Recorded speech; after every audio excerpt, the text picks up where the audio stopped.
Bon voilà, c'est un privilège, c'est un plaisir. J'ai pris le temps nécessaire pour préparer ce message afin que ça soit vraiment la parole de Dieu qui soit prêchée. Et ma prière, c'est qu'il croisse et que je diminue. Je vous prie de vous concentrer, pas sur le personnage, pas sur celui qui annonce, mais sur le message. Et d'examiner, votre devoir et votre responsabilité, c'est d'examiner si ce que je vous dis, c'est vraiment la parole de Dieu. Donc, si ça ne fonctionne pas ce que nous allons dire, le problème ne vient jamais de Dieu. Soit le problème vient de moi, soit le problème vient de vous. Mais la parole de Dieu, elle est efficace, elle est vivante, elle restaure, elle guérit, elle relève, elle produit la foi. Et pour que cette parole agisse dans vos cœurs et dans vos vies, il faut que vous placez votre foi et votre confiance en une seule personne. On l'appelle Jésus le Christ. Amen. Alors on va parler de l'Église. Et le thème c'est l'Église victorieuse. Mais l'Église victorieuse comment? L'Église victorieuse en Jésus-Christ, en Christ, par Jésus-Christ. Et pour commencer, on va prendre ce verset de Romains 7, 24, que la plupart nous connaissons tous. C'est un verset fort, et c'est l'apôtre Paul qui dira « Misérable que je suis, qui me délivrera de ce corps de mort ?» Cette question « Qui me délivrera de ce corps de mort ?» cette question n'est pas une question de théologie. Ce n'est pas une question philosophique, mais c'est le cri de désespoir d'un homme ou d'une femme qui a essayé de vaincre la chair et le péché par ses propres forces et qui a découvert que la chair qui agit en lui est beaucoup plus forte que sa propre volonté. Avez-vous déjà ressenti, et je vais vous expliquer concrètement c'est quoi la chair, est-ce que ça vous est déjà, répondez pas, est-ce que ça vous est déjà arrivé de ressentir cette lutte intérieure provenant de la chair? Si oui, ne vous inquiétez pas, ça veut dire seulement que vous êtes humain. Mais c'est quand vous luttez, quand vous résistez contre quelque chose, quelle qu'elle soit, mais que vous vous sentez emporté par une force qui semble plus forte que votre propre bonne volonté, qui semble une force qui est plus forte que votre détermination. C'est une force qui semble plus forte que vos propres efforts. C'est ça la chair. C'est quand vous voulez obéir à Dieu, mais que vous êtes poussé à la désobéissance. C'est quand vous avez envie de faire le bien, mais que vous faites le mal. Et si vous lisez dans Romains 7, c'est ce qu'il dit Paul. J'ai envie de faire le bien, j'ai le vouloir, mais je n'ai pas le faire, je n'ai pas la capacité. Le bien que je veux faire, je n'y arrive pas, et je fais le mal que je ne veux pas faire. Il décrit, comme aucun autre homme, ce qu'est la chair. Ce n'est pas un bipolaire, il n'a pas deux personnalités, mais il y a une lutte en lui, alors qu'il est né de nouveau. Alors qu'il a l'Esprit de Dieu, il y a une lutte en lui. Et donc la chair est une domination invisible, mais bien réelle. Et ça, on ne va pas te l'apprendre à l'école. On ne va pas te l'apprendre en maternelle, au CP, ou au lycée, ou à la fac. Mais c'est une réalité. C'est une domination invisible, mais bien réelle. Et la chair, elle veut s'imposer. Et le problème est que la chair ne se combat pas avec de la détermination. La chair ne se soumet pas à l'effort humain. Combien de fois j'essaie d'arrêter de fumer et je retombais. Combien de fois j'ai essayé d'arrêter de boire, de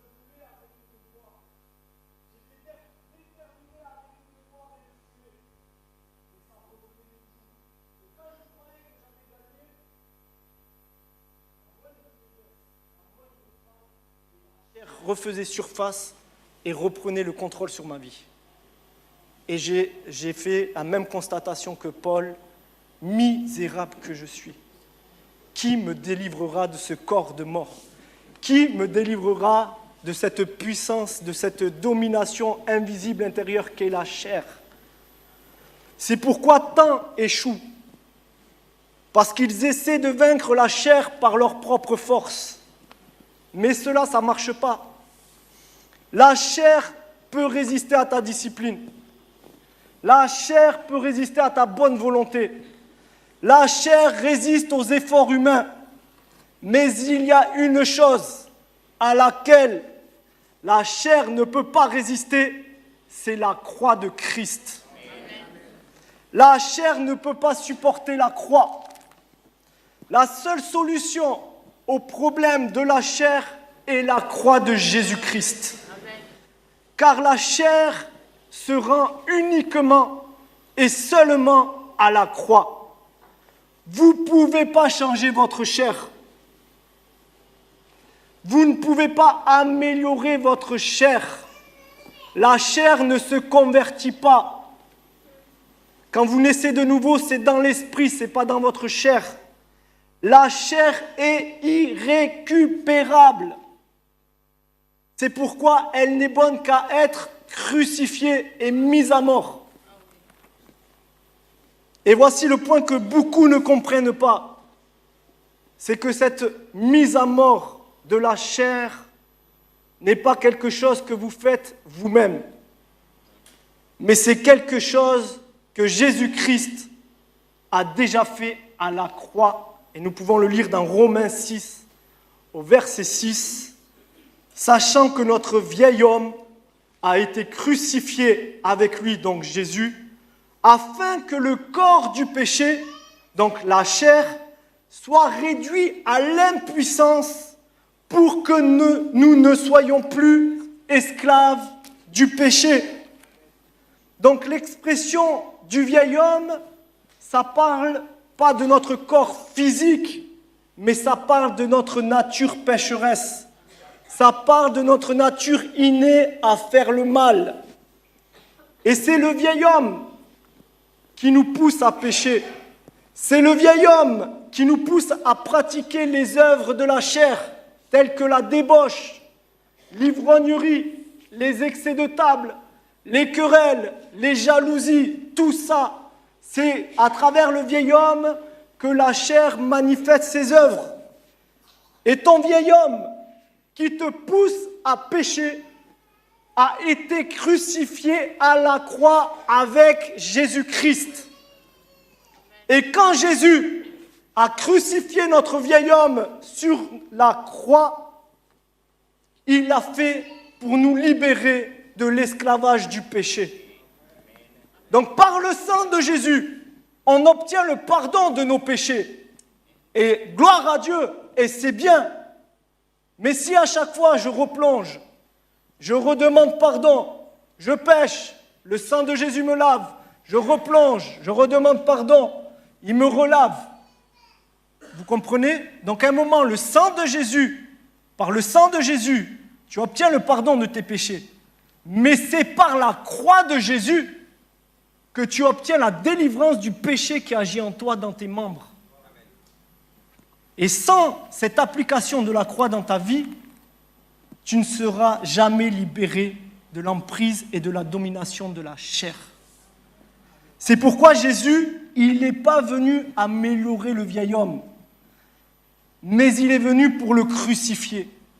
Jésus sur la croix n'a pas seulement pris sur lui nos péchés, mais il a pris notre nature pécheresse en ce qu'il s'est fait un corps semblable à notre chair pour le clouer sur la croix afin de le neutraliser.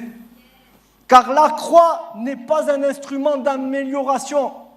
La croix, c'est un instrument d'exécution. Et pour régler le problème de la chair et du péché, Dieu a crucifié notre vieil homme à la croix avec Jésus-Christ.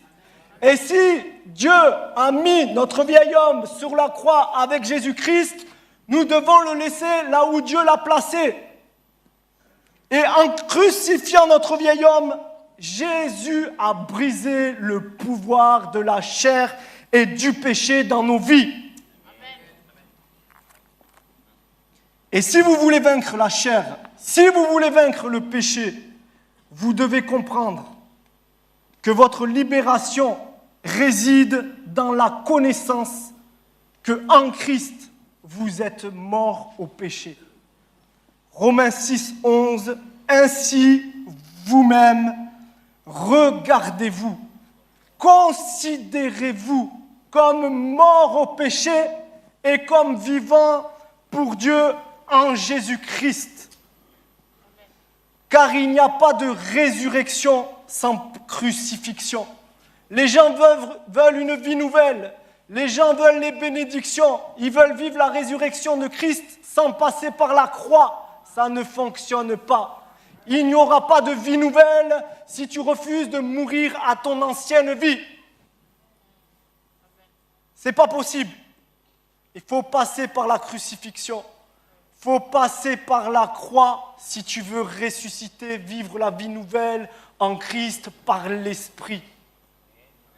Beaucoup, ils veulent rentrer dans le salut par les fenêtres, par les toitures, il faut passer par la porte. La porte, c'est la croix.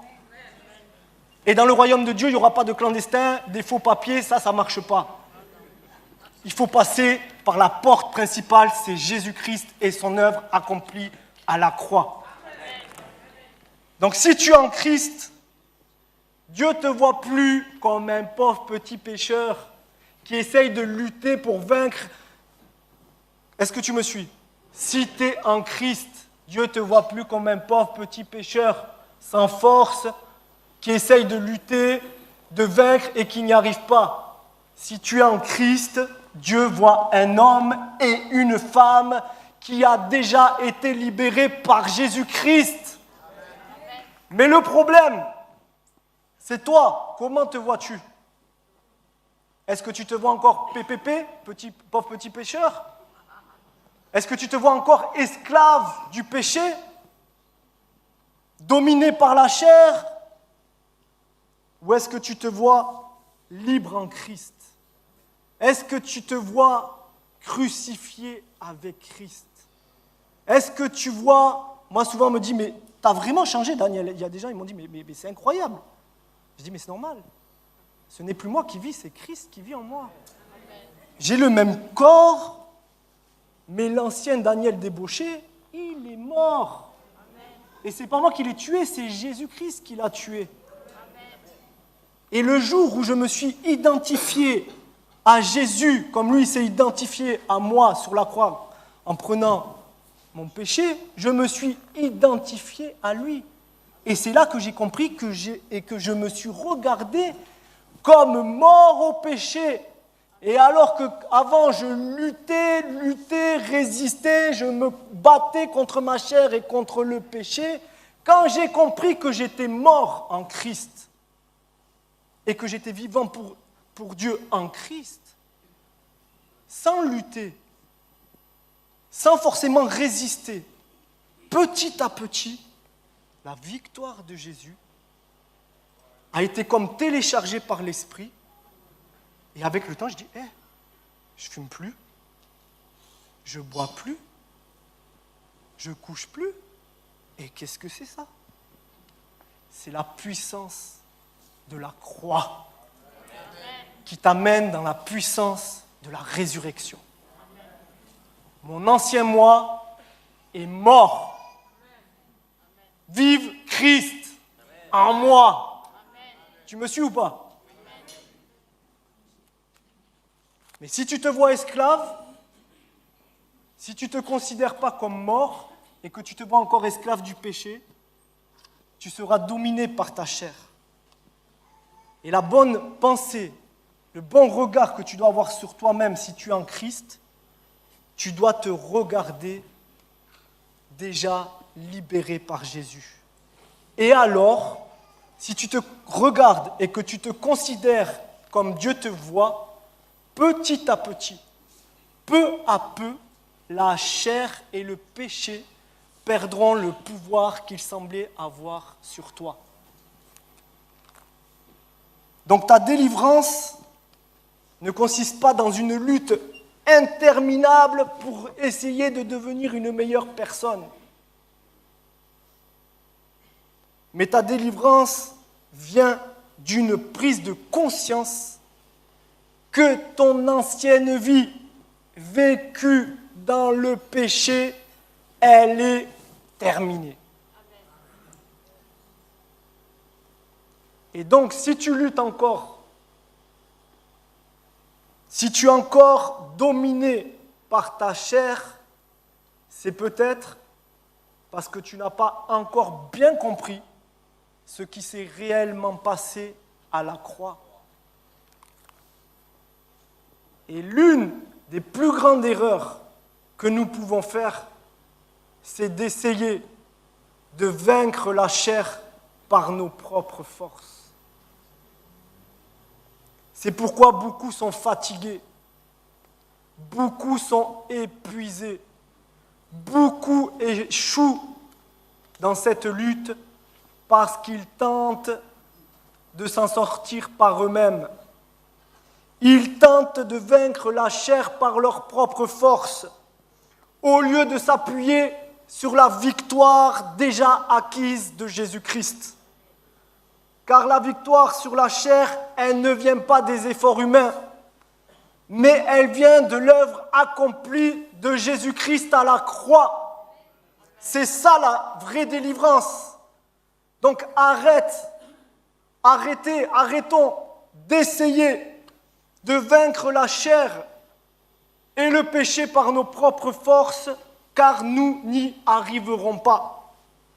Mais nous devons laisser plutôt le Saint-Esprit nous communiquer la victoire de Christ qui a déjà vaincu la chair et le péché. Car la bataille contre la chair, elle n'est pas remportée, je le répète, par l'effort humain, mais elle est remportée par le Saint-Esprit. Et nous connaissons tous Zacharie 4,6, ce n'est ni par la puissance, ce n'est ni par la force, ce n'est ni par les efforts humains, je rajoute, ce n'est ni par la détermination, ce n'est ni par ton ingéniosité, ce n'est ni par tes capacités, mais c'est par le Saint-Esprit. Parce que l'Esprit communique la vie de Christ. C'est l'Esprit qui fait toute la différence.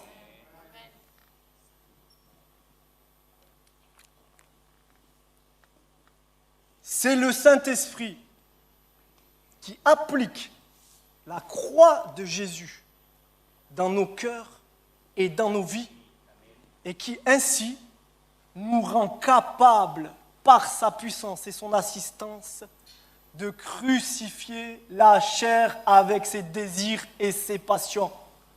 Je vais vous prendre un exemple que j'ai vécu.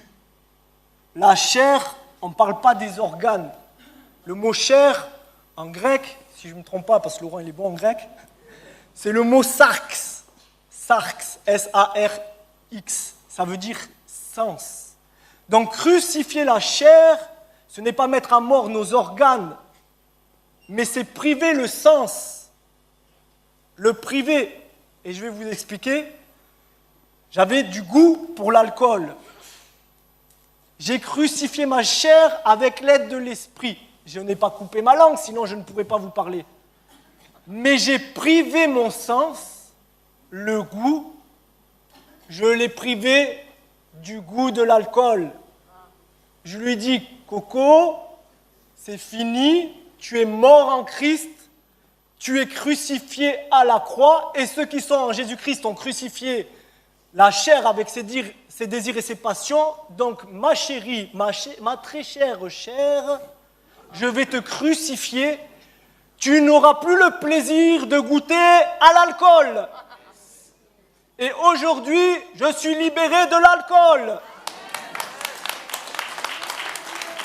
Pas par mes propres forces. Bien sûr, j'ai eu quelque chose à faire.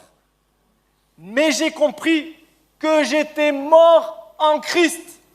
Que mon vieil homme qui me pousse à pécher a été crucifié en Christ. Et que maintenant que je suis en Christ, J'ai le pouvoir par l'Esprit de mettre à mort, de crucifier ma chair avec ses désirs et ses passions.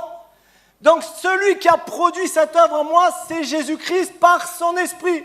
Moi j'ai juste dit, ok, je crois ce que tu as dit, et par la foi ça s'est accompli. J'ai pris les bouteilles d'alcool, j'ai dit toi et moi, ciao ciao, bye bye, c'est fini. J'ai crucifié ma chair et je ne le regrette pas. La crucifixion, ça fait mal. Ça fait mal d'abandonner des choses qu'on n'aime pas. Mais aujourd'hui, je suis libre.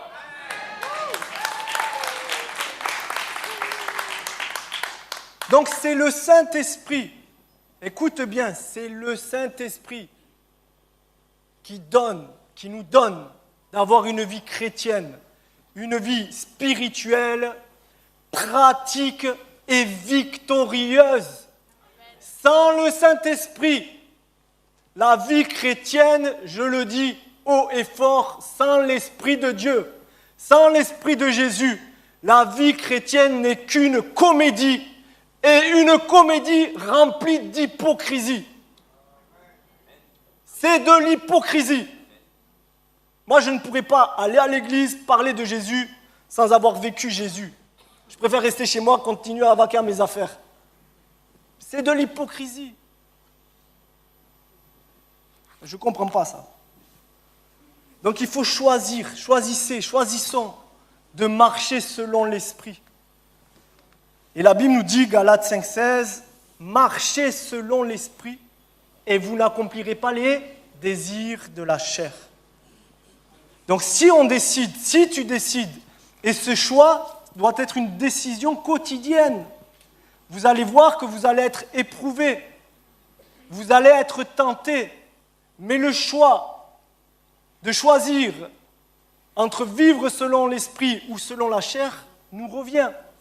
Et c'est un choix qu'on doit faire au quotidien. Mais si vous décidez de marcher par l'Esprit, la chair perdra l'emprise et le pouvoir qu'elle a sur vous. Ça ne veut pas dire que nous ne serons plus tentés. Ça ne veut pas dire que nous ne ressentirons plus des désirs qui sont contraires à la volonté de Dieu. D'accord ? Mais qu'est-ce que ça signifie, marcher selon l'Esprit ? Marcher selon l'Esprit, ça signifie que ce n'est plus ta chair qui dicte les règles. Marcher selon l'Esprit, ça veut dire que ce n'est plus ton vieil homme qui te gouverne, mais que c'est l'Esprit qui contrôle, que c'est l'Esprit qui gouverne, que c'est le Saint-Esprit ton commandant, que c'est le Saint-Esprit ton maître. C'est ça, marcher selon l'Esprit. Et donc, comme je vous dis, ça ne veut pas dire que tu seras plus tenté, mais marcher selon l'Esprit, ça veut dire que tu n'es plus obligé de céder au désir de la chair parce que Jésus-Christ a détrôné le pouvoir de la chair et du péché. Et il faut que tu marches sur cette vérité. Et Jésus n'est pas venu pour nous donner une vie spirituelle sans puissance et nous laisser dominer et esclaves du péché. Il n'est pas venu pour ça. Mais il est venu pour nous rendre libres. Il est venu pour libérer les captifs. Jésus est venu pour libérer les pécheurs comme moi et toi. Jésus est venu pas pour les bien portants qui disent j'ai besoin de rien, mais il est venu pour les malades. Moi j'étais un malade, mais j'ai trouvé un médecin qui est le médecin des médecins, le médecin divin qui guérit toute maladie, toute addiction, tout problème. Et son ordonnance, c'est la parole de Dieu. Ses médicaments, c'est la parole de Dieu. Et je prends les vitamines, je prends les médicaments. Quand le docteur te dit de prendre des médicaments, tu les prends, vrai ou pas? Tu prends. Bon, mais Dieu te dit, ordonnance, prends la parole de Dieu. La parole va te restaurer dans ton âme. Ça prendra le temps que ça prend. La parole va remettre de l'ordre dans ta tête. Depuis que je lis la Bible, je suis intelligent.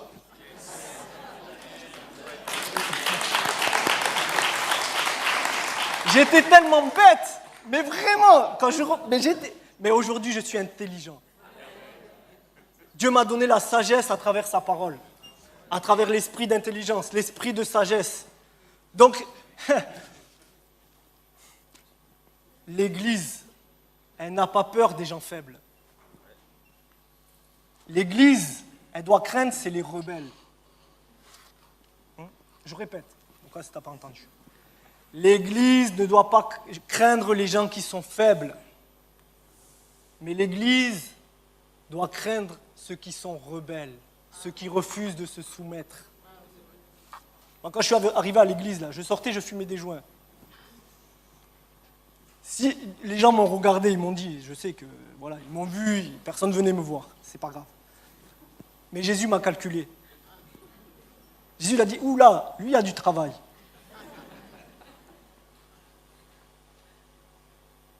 Et j'ai expérimenté le travail accompli de Christ. Il est efficace, profond,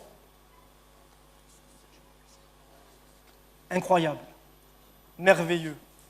L'œuvre de Dieu dans une personne, elle est extraordinaire. Et donc la véritable liberté, elle ne réside donc pas dans l'absence de tentation, ok ?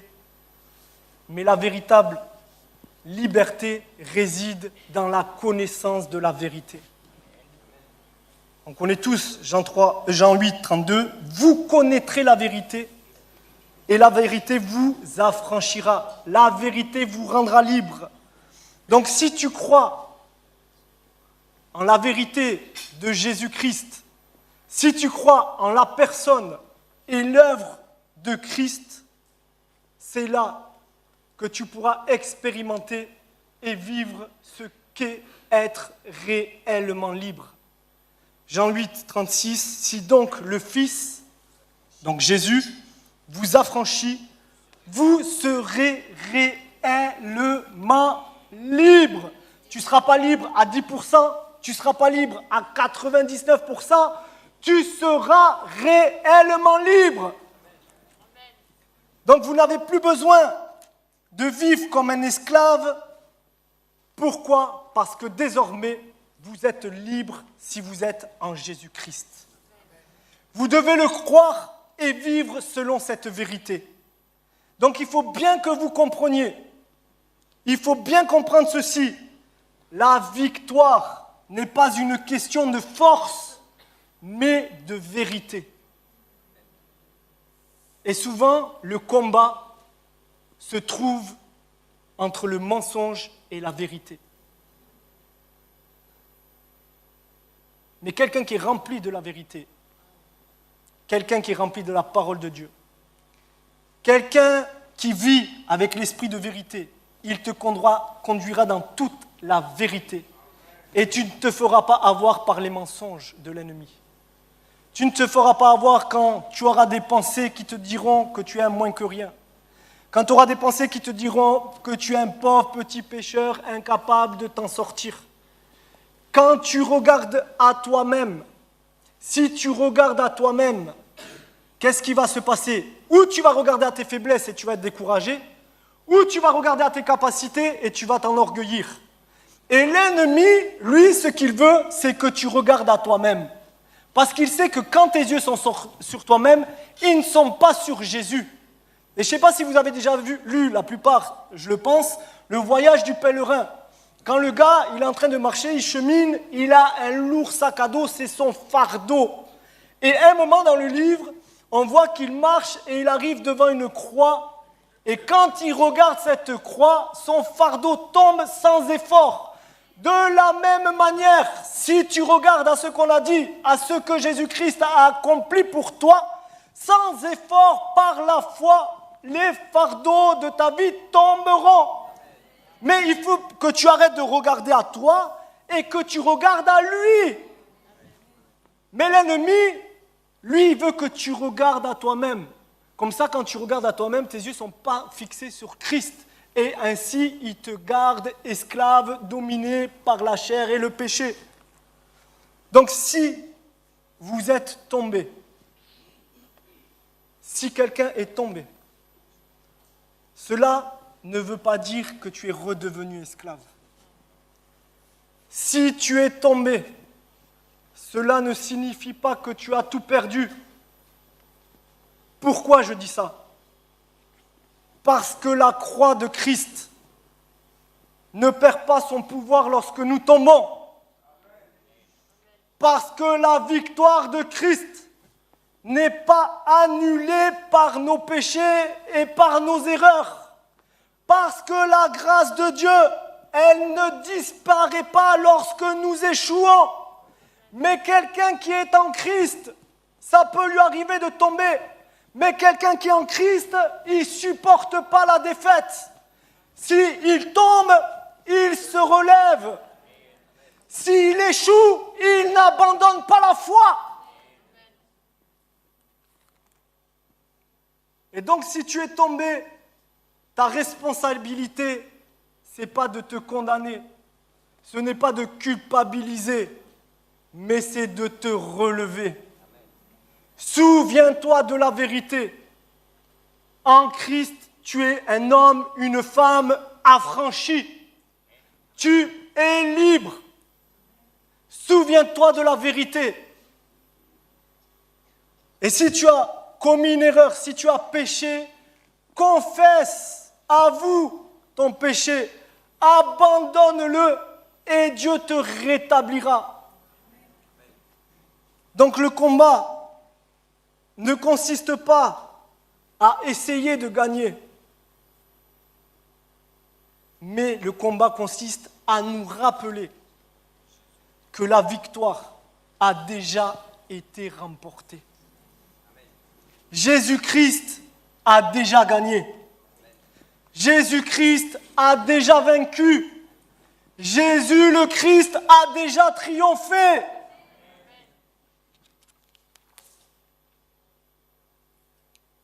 Donc nous devons reconnaître que ce n'est pas nous qui faisons l'œuvre, mais Christ en nous par son esprit. Et ce matin, ça a été dit, Dieu veut t'embraser. Et ça a été dit, c'est pas toi, c'est lui qui le fait en toi. Mais si tu veux que Dieu t'embrase comme ça a été dit, à l'époque de l'Ancien Testament, ils amenaient des sacrifices d'animaux qu'ils mettaient sur l'autel, sur le feu. Mais si tu ne mets pas le sacrifice de l'animal mort sur le feu, à quoi sert le feu de la consécration? À rien. Mais si tu prends l'animal sacrifié et que tu le mets sur l'autel, il sera embrasé par le feu. De la même manière, si tu décides de te donner à Christ comme un sacrifice vivant et que tu te considères et que tu te regardes comme mort au péché et comme vivant pour Dieu en Jésus-Christ, le feu de l'Esprit va t'embraser. Le feu de l'Esprit va consumer toutes les chaînes d'iniquité dans ta vie. Donc ce qu'on dit, la croix, elle est puissante. La crucifixion et la résurrection de Jésus, elle est extraordinaire. Mais il faut que toi, moi, nous, on se donne en sacrifice vivant à Dieu, afin que le feu de l'autel, le feu de la consécration, le feu de l'Esprit puisse nous embraser. Est-ce que vous comprenez?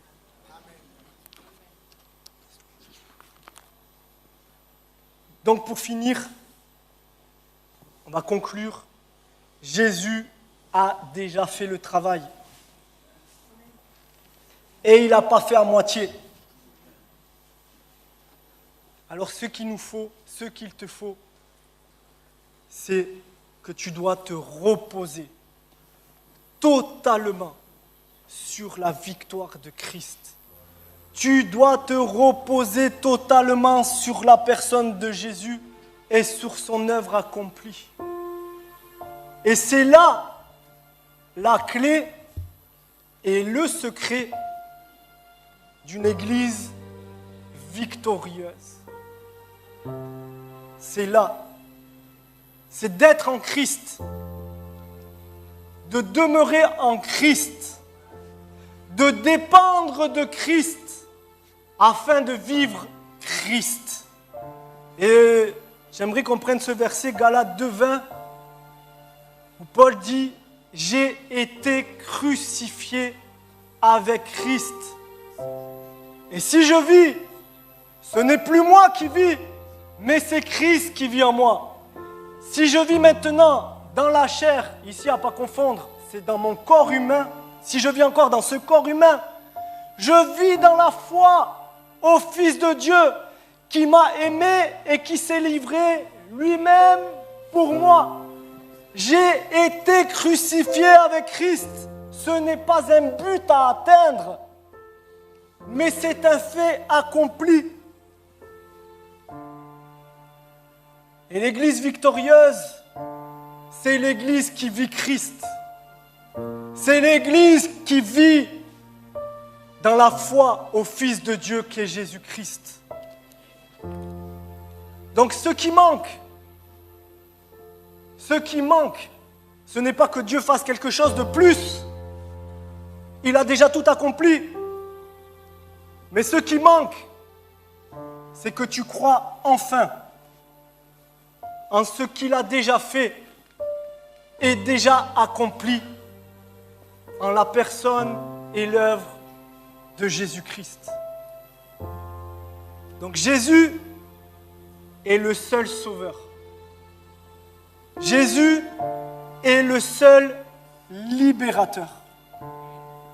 Et si tu désires être sauvé, si tu désires être réellement libre, tu dois rentrer en contact direct et personnel avec Jésus-Christ.